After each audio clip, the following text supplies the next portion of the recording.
Olá, pessoal. Então, hoje a gente vai usar o filme O Regresso para analisar e relacionar alguns aspectos e conceitos abordados durante a disciplina de neuroanatomia nesse período, com alguns eventos do próprio filme. Nós somos 7 pessoas, primeiramente o Daniel Fletcher, o Gabriel Vilaça, que sou eu, a Isadora Kremer, a Laura Duarte, o Pedro Moreira, a Sabrina Pacheco e, por último, o Tobias Prado. Então, o filme O Regresso ele passa ali entre os séculos 17 e 18 num panorama de conflito. Um conflito entre povos originários do norte da América do Norte com desbravadores, na maioria ingleses e franceses. Esses desbravadores estavam em busca de animais selvagens, na verdade de peles de animais selvagens, para comércio. E, obviamente, os povos originários estavam em busca do seu lugar e do seu território. O filme é protagonizado por Leonardo DiCaprio, que interpreta o personagem inglês. Esse é atacado por um urso num dado momento. E acaba sendo abandonado por seus próprios companheiros numa região inóspita e busca se vingar de seu parceiro John Fitzgerald, porque ele tirou o seu filho, ele matou o seu filho.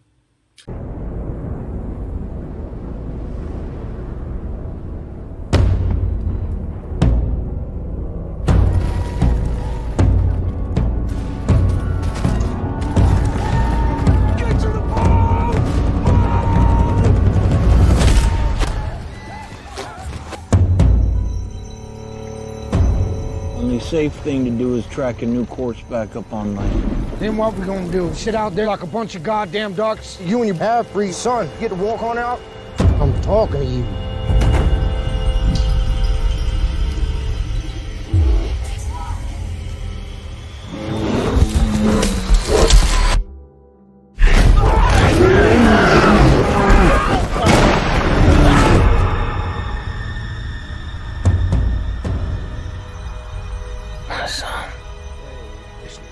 The proper thing to do would be to finish him off quick.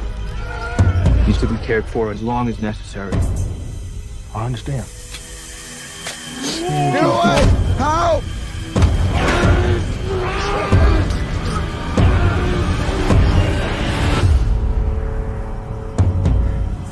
What happened? We did what we had to do. He was buried right. All I had was my boy, and he took him from me, you understand? He's afraid.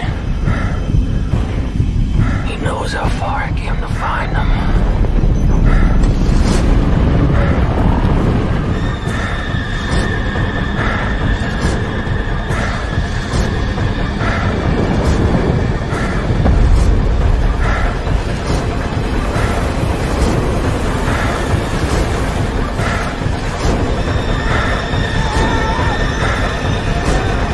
I ain't afraid to die anymore.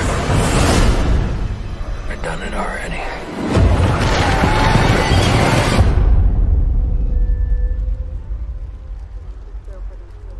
Após o cérebro se tornar giroencéfalo durante o processo da ontogênese, ainda no período de gestação, ocorre a migração neural, em que há a migração de neurônios e sua deposição em camadas mais externas do telencéfalo, formando o córtex cerebral, estrutura do encéfalo de suma importância para a vida humana.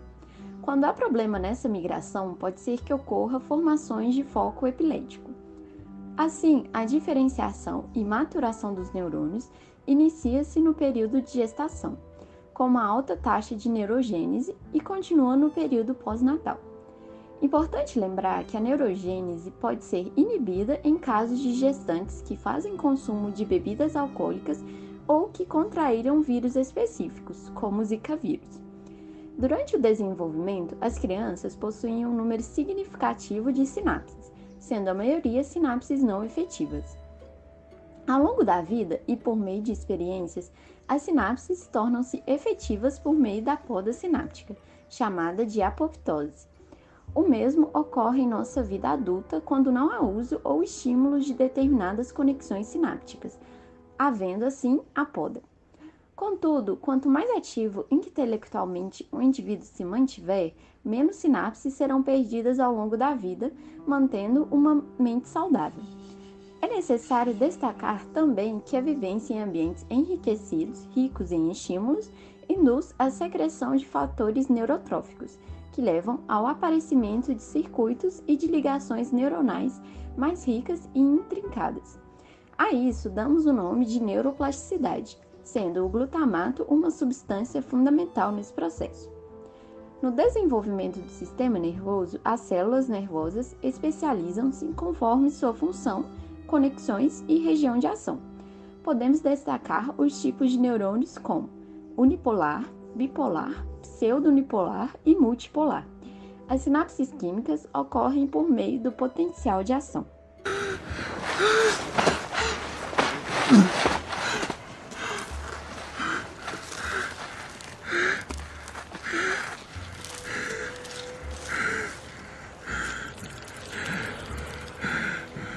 Para que ocorra a percepção dos sentidos, a via sensitiva pode ser esquematizada por receptores sensitivos, nervo espinal aferente, gânglio, medula, tálamo e córtex cerebral.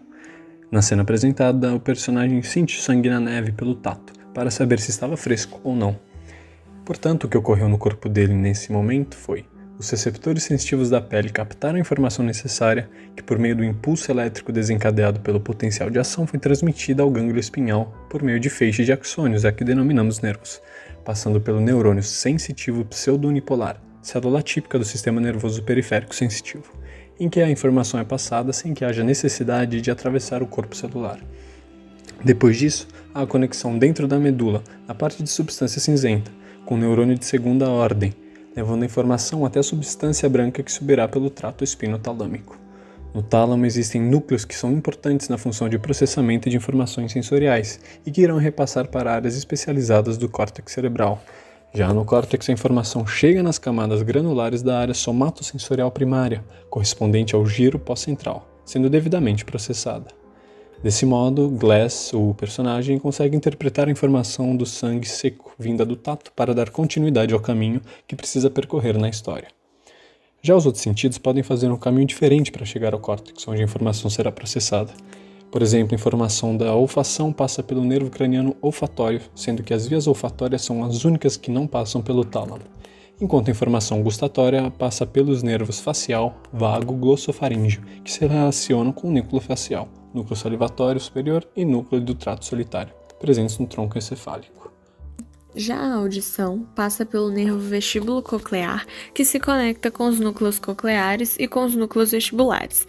Por último, a informação de visão passa pelo nervo óptico, sabendo que os movimentos dos olhos, por sua vez, relacionam-se com os nervos oculomotor, troclear e abducente, o que já corresponde à via eferente motora dos olhos, que fazem conexão com o núcleo oculomotor, núcleo troclear e núcleo abducente. Além disso, a informação visual é levada até a área visual primária do córtex cerebral, que corresponde ao lobo occipital.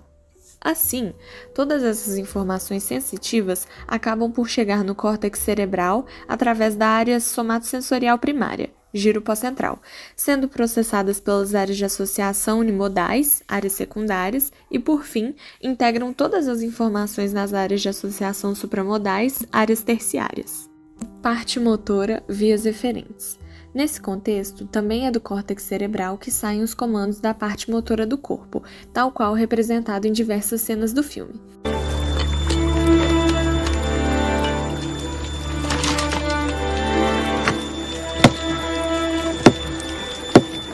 É por conta dessa parte do encéfalo que Glass, por exemplo, consegue realizar movimentos de luta e consegue manejar o machado para pegar e forjar o pedaço de galho mostrado na cena do filme.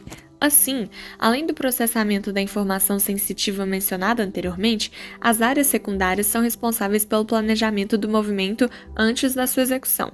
Dali, a conexão com a área motora primária, giro pré-central, que dá origem ao trato córtico-espinal. Além desse trato, responsável pelo controle da musculatura axial, trato córtico-espinal anterior, e musculatura apendicular, trato córtico-espinal lateral, temos também os tratos rubroespinal, vestíbulo-espinal e retículo-espinal, que, dentre outras funções, também são responsáveis pelo controle da musculatura. Assim, os tratos pertencentes à substância branca fazem conexões com a substância cinzenta, relacionando-se com neurônios motores inferiores que levaram a informação de movimento para os músculos esqueléticos.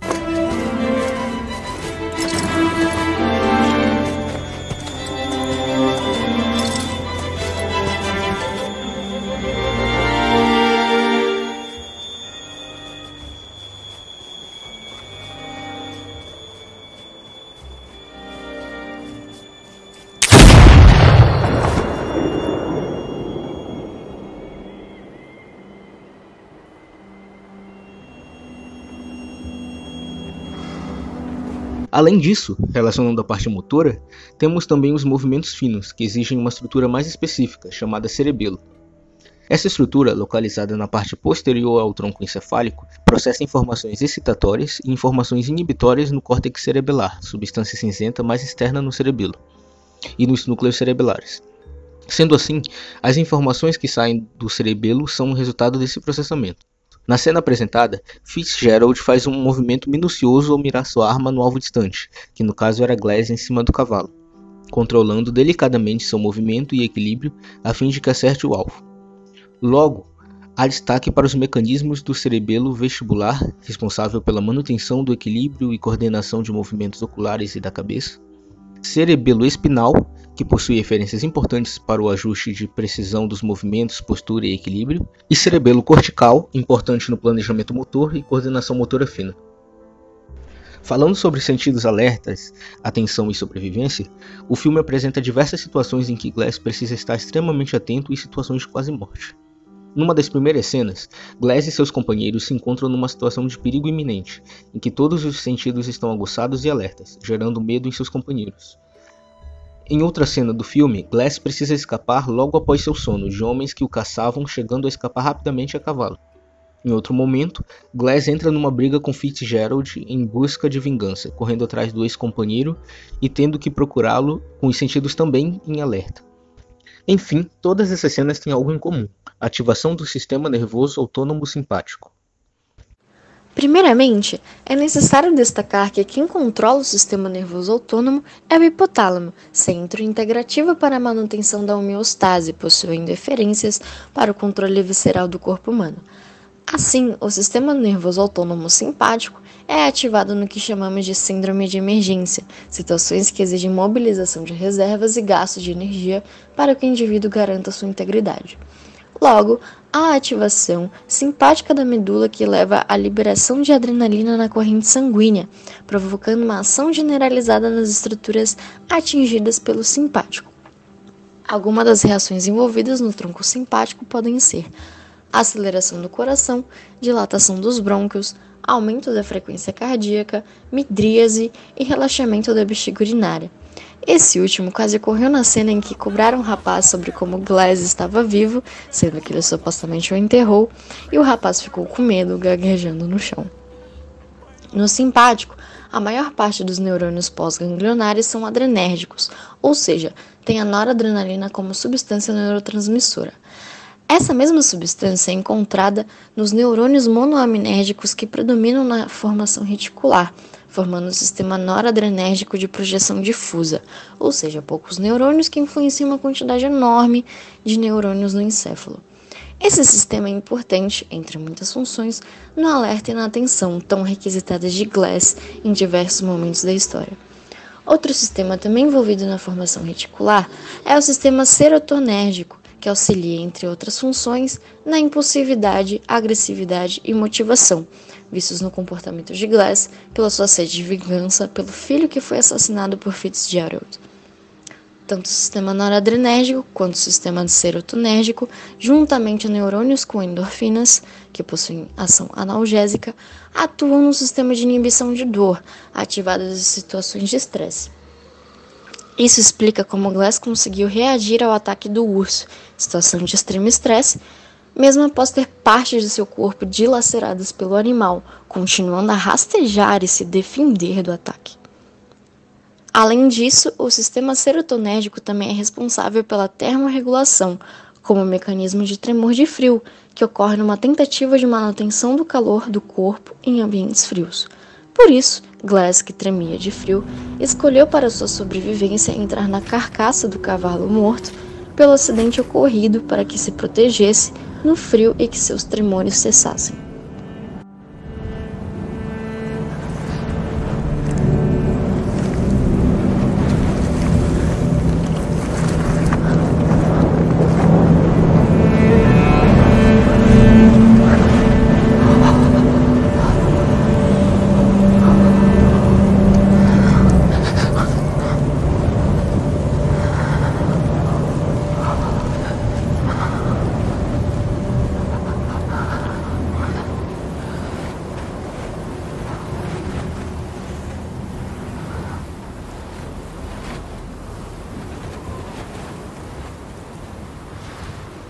Bom, agora iremos relacionar as cenas do filme com o sono com sonhos e delírios.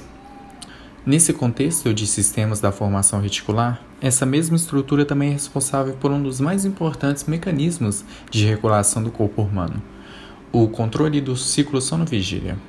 Mesmo o ser humano possuindo um relógio biológico interno no hipotálamo, que regula o nosso ciclo de sono ou vigília, sem a necessidade de estímulo externo, o principal fator que define o ciclo e que faz com que ele seja circadiano, com um período de 24 horas, é a percepção da luz externa.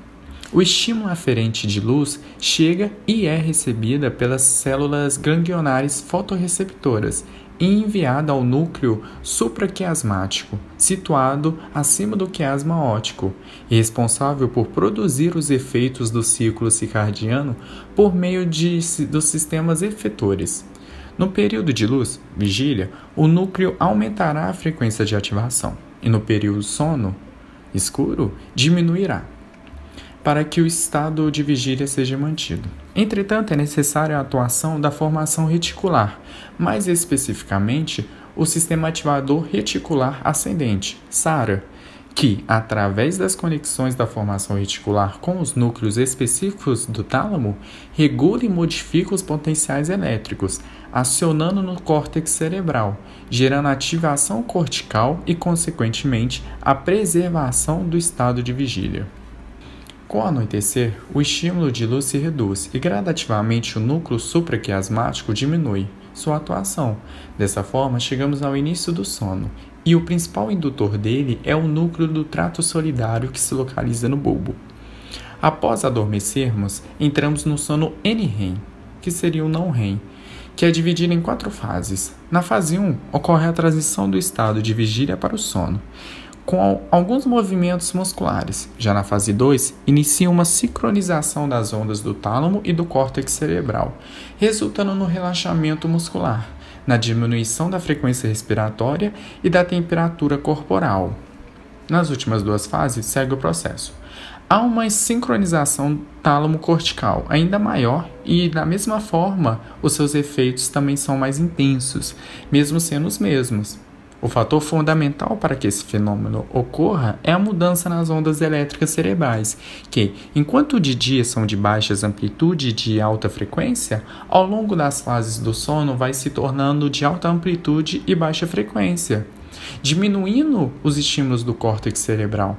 Entretanto, após passarmos pelas 4 fases, iniciamos a segunda etapa, o sono REM. O sono REM se diferencia, pois as ondas cerebrais voltam a se comportar como na vigília, ao aumento das atividades autonômicas e um rápido movimento dos olhos, de onde deriva o nome. Além disso, no sono REM, o consumo de oxigênio pelo encéfalo chega a ser maior do que nos momentos de vigília, porém sempre mantendo a atonia pela inibição das vias motoras ascendentes à medula espinhal. É no sono REM que nós sonhamos. Isso justifica toda a mudança fisiológica que ocorre dentro de nós. O corpo atua internamente como se estivesse em vigília, respondendo aos estímulos criados na própria mente. Outra situação em que o nosso corpo cria imagens e situações irreais são os momentos de delírio, muitos presentes no filme em estudos envolvendo pacientes com esquizofrenia permitiram que fosse descoberta a neurociência por detrás desses delírios. Em momentos de estresse, há uma forte descarga de dopamina no mesencéfalo, mais especificamente na substância negra e na área tegmental ventral. E a partir desse momento, qualquer estímulo mínimo ganha relevância na mente do indivíduo. A junção desses estímulos e a contínua descarga de dopamina faz com que o cérebro crie um contexto e uma situação para justificar ou criar lógica no meio do caos instaurado. Dessa forma, é criada uma história irreal, mas concebida como verdadeira pelo indivíduo. A partir desse momento, ou a pessoa desperta do delírio por questionar a história criada e perceber incongruência com a realidade, ou o casal vendo uma disfunção no córtex ventral direito, que geralmente nos permite julgar a plausibilidade dos nossos julgamentos, segue acreditando no suposto ocorrido. Bom, agora vamos relacionar as cenas do filme com os sentimentos. Enquanto Jim chega na colônia no início do filme, ele está com uma expressão neutra, enquanto conversa com os parceiros. Mas então um colega é atingido com uma flecha e o semblante de Jim muda rapidamente. Nota-se uma expressão de medo e apreensão, a qual é gerada pela ativação da amígdala, região localizada no lobo temporal que é responsável por desencadear o estado de medo quando o perigo é identificado. Além disso, devido ao bypass emocional da amígdala, Jim empunha a arma rapidamente e apresenta-se pronto para atirar. Essa função, que caracteriza-se como um atalho para o corpo reagir a situações de perigo, funciona da seguinte maneira. Ao invés de o estímulo visual de ameaça ser captado pela retina, enviado para o tálamo, depois para o córtex visual primário, em seguida para o córtex visual secundário, que por sua vez ativa a amígdala, a qual gera a resposta simpática de alerta, o bypass reduz esse processo ao estímulo captado pela retina ser enviado ao tálamo, o qual já ativa a amígdala, de tal modo que o corpo produz uma reação antes mesmo de o indivíduo tomar consciência dela. Nesse sentido, Jim vê o companheiro sendo flechado e imediatamente empunha a arma, quase que como um reflexo. Já em outro momento do filme, é retratada a animosidade entre Glass e entre Fitz. Este personagem progressivamente demonstra seu incômodo com o protagonista, até questiona a integridade de Glass e a lealdade dele para com o grupo. Neste momento, nota-se que o protagonista fica extremamente irritado. No entanto, mesmo carregando o rifle, opta por não machucar Fitz, pois ele pertence ao mesmo grupo. Tal situação foi influenciada pela região ventromedial do córtex pré-frontal, a qual nos faz controlar nossas emoções e impulsos de tal forma que tomemos atitudes adequadas ao convívio social. No que tange ao sentimento de tristeza, tem-se a cena na qual Glass relembra a morte de seu filho. Nesse momento, ocorre o processamento dessa emoção. Ela é gerada e depois processada no giro do cíngulo, segue para o hipocampo e em seguida para o fônix, até os corpos mamilares do hipotálamo. Depois chega nos núcleos anteriores do tálamo e então volta para o giro do símbolo. Quando a tristeza atinge o hipotálamo, dá-se a expressão corporal desse sentimento. Glass fica com o olhar fixo no horizonte. Treme, suaviza o tom de voz e seus olhos ficam marejados. Nesse processo, há também regiões que dão valência afetiva às emoções, tornando-as mais subjetivas. As áreas córtex pré-frontal orbital, ínsula anterior e giro do cíngulo anterior são as responsáveis por tornarem os sentimentos mais humanos e fazerem com que Glass reaja de forma tão melancólica à morte de seu filho. Bom, agora vamos relacionar algumas cenas do filme com a memória. Sabe-se que no hipocampo há o registro de memórias curtas e de longa duração. Essas últimas, por criarem circuitos aos quais alteram a estrutura cerebral, são mais resistentes, mais difíceis de serem esquecidas. No entanto, devido à falta de contato frequente com a sua mulher, Henry esqueceu-se do rosto dela e teme não reconhecê-la quando chegar em casa. Além disso, vale pontuar que esse tipo de memória, conhecido como declarativo, refere-se a fatos ou eventos aos quais podem ser verbalizados. Por isso o nome declarativo. Caso Henry não se lembrasse de como atirar ou até mesmo caminhar, ele teria perdido memórias não declarativas, relacionadas a habilidades motoras. Há também na cena de abertura do filme, Glass recordando de uma conversa que teve com o filho, devido à importância desse momento para o personagem, a memória, que em tese seria de curta duração, tornou-se de longo prazo, de tal forma que esses fragmentos importantes do que ocorreu naquele dia foram consolidados no hipocampo. Então, pessoal, como a gente viu, o filme ele retrata em diversas cenas vários assuntos abordados nas aulas, o que torna facilmente e totalmente possível relacionar aspectos e tópicos da teoria com o filme. E por isso a gente espera que a apresentação desses temas, que às vezes parecem maçantes e complicados de entender, sejam compreendidos de maneira mais leve, tenham sido compreendidos de maneira mais leve, mais lúdica, mais interessante. E para finalizar, a gente pede desculpa pelos spoilers do trabalho. E se por acaso venham assistir o filme, percebam e observem a aplicação da matéria, não só no filme, mas também no seu cotidiano. E é isso. Obrigado por assistir até aqui e um abraço.